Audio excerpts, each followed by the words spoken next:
En este vídeo vamos a estudiar las funciones de demanda general, también conocidas como funciones de demanda marsariana. Vamos a ver cómo obtenerlas analíticamente, así como las propiedades que tienen. En primer lugar, vamos a ver cómo se obtienen estas funciones de demanda general, para lo cual comenzaremos recordando que en el apartado anterior vimos la resolución del problema de maximización de la utilidad de un consumidor sujeta a su restricción presupuestaria. Y este problema puede resolverse de dos formas: de manera particular, para unos valores concretos de las variables exógenas, o bien de manera general. Bien, en la resolución de forma particular es la que realizamos en el apartado anterior del tema y en los ejercicios prácticos que vimos.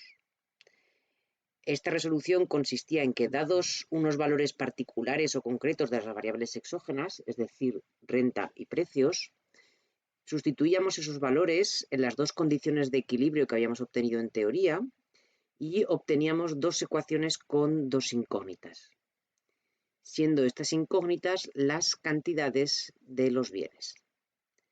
Obteníamos un sistema de dos ecuaciones con dos incógnitas que resolvíamos y de esa manera obteníamos las cantidades concretas de equilibrio del consumidor para unos precios y renta concretos.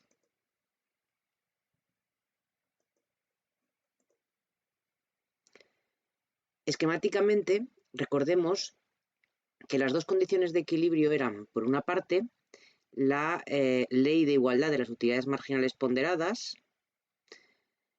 y, por otra parte, la recta de balance. Sustituyendo en estas dos expresiones los valores concretos de precios y renta, resolvemos el sistema de dos ecuaciones con dos incógnitas y obtenemos las cantidades de equilibrio que permiten la maximización de la utilidad, Q1 asterisco y Q2 asterisco. Pero este enfoque que llamamos particular presenta dos limitaciones.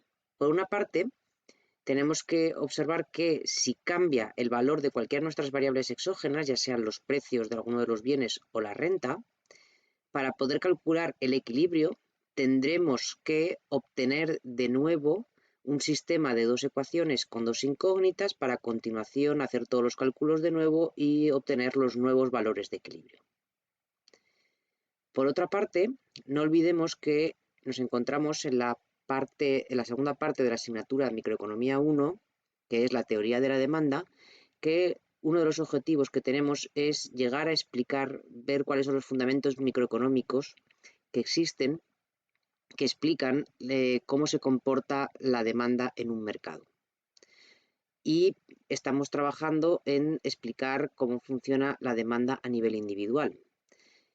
Y para esto necesitaremos tener expresiones matemáticas que relacionen cantidades demandadas por un consumidor con los precios de ese bien. Y esas expresiones matemáticas no nos las está facilitando la resolución particular del problema. Por lo tanto, ahora sí que vamos a pasar a ver cómo se realiza esa resolución del problema de manera general. Y realmente es algo muy sencillo, que consiste únicamente en que las variables exógenas a las cuales antes les dábamos un valor concreto, es decir, a la renta y los precios les dábamos un valor concreto, ahora vamos a considerar que son parámetros. Es decir, no les vamos a dar esos valores particulares, sino que las mantenemos como letras y vamos a operar a partir de ahí siempre con ellas, pero manteniéndolas como letras. De esta manera, el esquema de resolución cambia un poco, porque seguimos partiendo de las dos mismas condiciones de equilibrio, es decir, de la ley de igualdad de las utilidades marginales ponderadas y de la recta de balance, pero ahora mantenemos las variables exógenas como parámetros y resolvemos el sistema de dos ecuaciones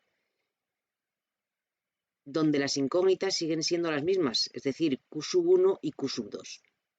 Y en la resolución lo que tenemos que obtener son dos expresiones matemáticas en las que cada una de esas incógnitas depende únicamente de variables exógenas, de los precios de cada uno de los bienes y de la renta. A estas expresiones las llamamos funciones de demanda general.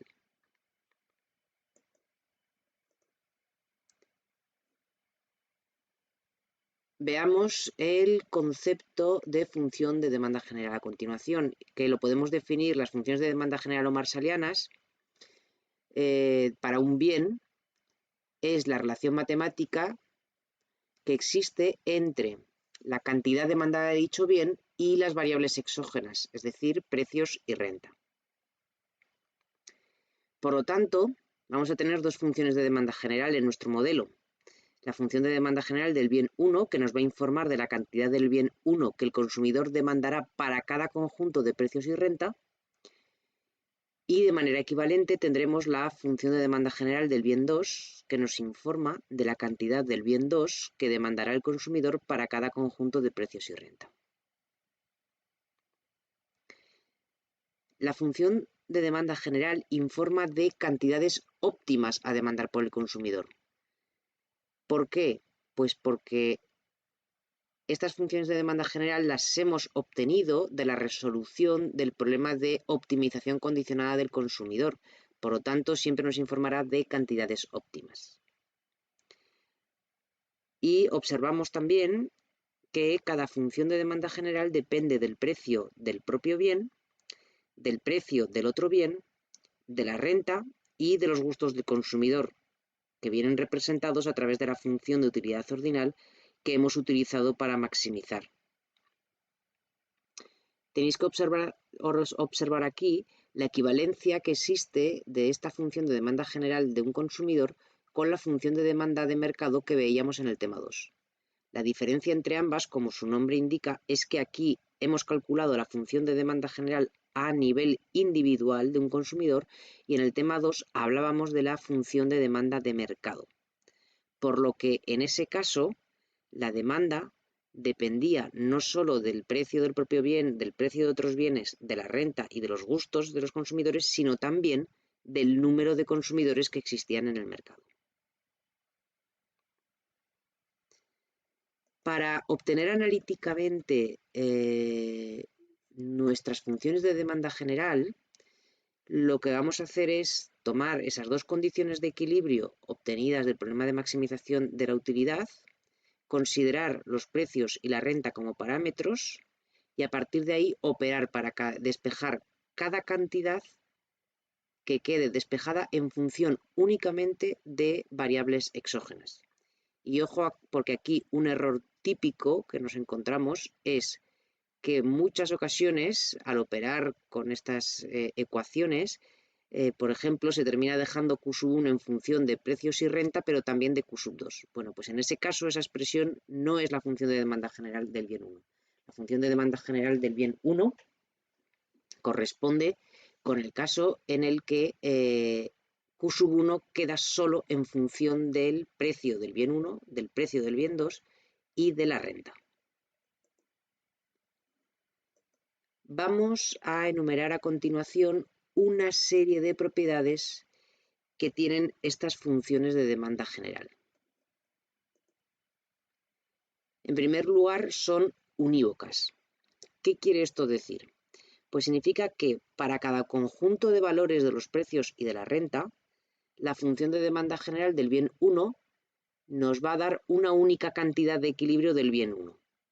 Y lo mismo, de manera equivalente, la función de demanda general del bien 2, para cada conjunto de valores de los precios y de la renta, nos va a dar una única cantidad de equilibrio del bien 2.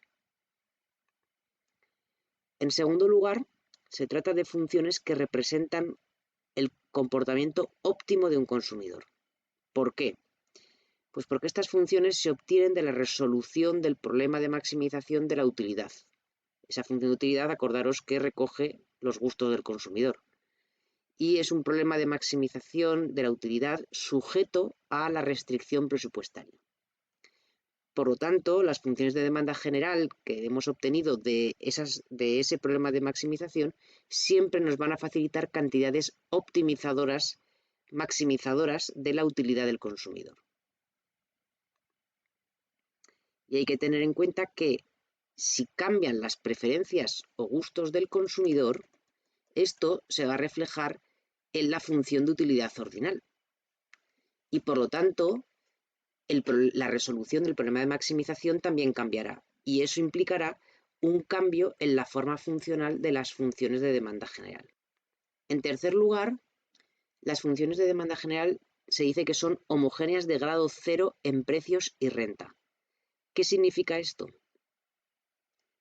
Bueno, pues significa que si multiplicamos tanto los precios como la renta por una constante positiva, por ejemplo, llamémosla lambda o k o la letra que queráis, el equilibrio no se altera.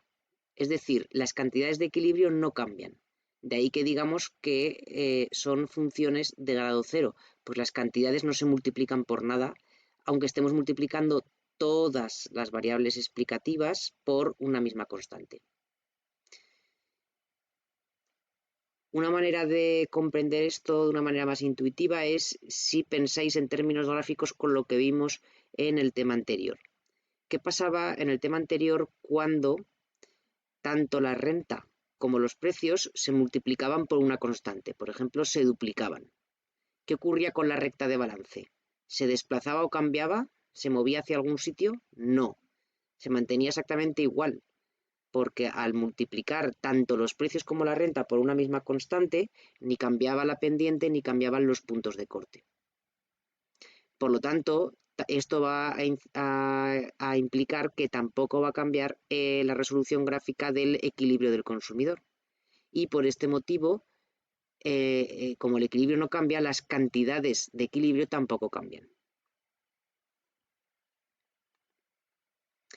Esto vuelve a llevarnos a una conclusión importante, y es que lo relevante para la toma de decisiones son las variables relativas, no las variables en términos absolutos.